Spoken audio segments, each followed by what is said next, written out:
ちょうど昨年ブータン王国の首相ご夫妻の歓迎パーティーにその席上でお目にかかりまして、ブータン訪問時のことをいろいろお伺いいたしました。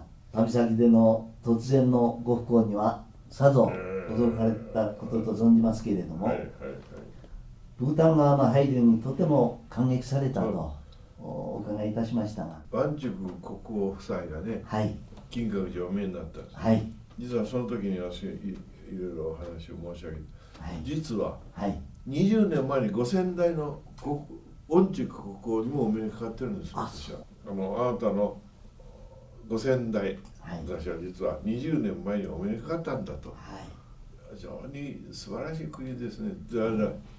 ワンチュク国王、ぜひ私の時にもぜひ来てくれってご招待いただいて、小僧時代からの、非常に友人で、一緒にぜひ行ってくれで、ところが心臓悪いんですから、で家の家族には言わないんです、黙ってきて、言うたらば止められると、それはちょっとやばいです果たしてね、具合悪くなってね、そうそうティンプでね、亡くなった。そうですか。それは本人もね、私と一緒にブータンに行くっていうのがね、長年の目的だ。でそれで行くことができただけでも、ここへ来られただけでも本望であると。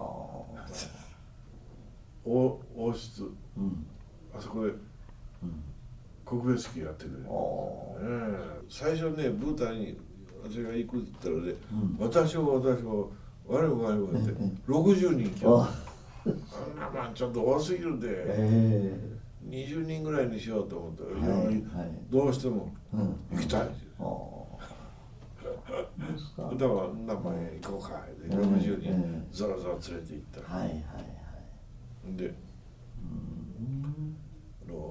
森田理恵子という絵描きが画家がいる、金閣寺のね、杉の絵を描いた女性です。でその彼女の桜の額をね、贈呈して国王に。だからね、ここびっくりしました。私ら広場でね、ずっと何年たら走って出てくる。だんだん階段降りて、いやーって握手してね、全員に握手されましたね。60人。これはこっちゃな、ここで高校司会に勝った。亡くなったんです。あらゆる便宜を図らせていただきますね。我々が帰国するのとほとんど同時ぐらいに遺体が帰ってきました。で大体普通の話は外国でね、そういう人は亡くなった場合は手間がかかるんですよ。そうでしょうね。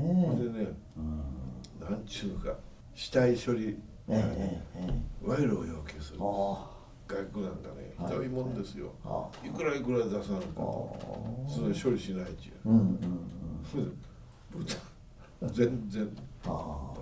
ブータン大体縦のね、丘なんです。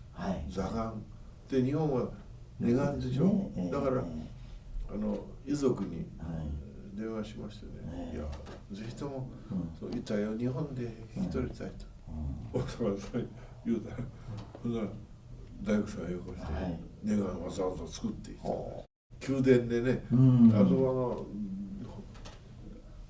大きな本尊さんがありますでしょ。びっくりしましたね。あそこでろうそくをずっと100本ぐらいかな立てて、最初にブータンのお勤めをしていただいて、でその後に日本の盆栽がご丁寧なことをしていただきましてね、びっくりしました。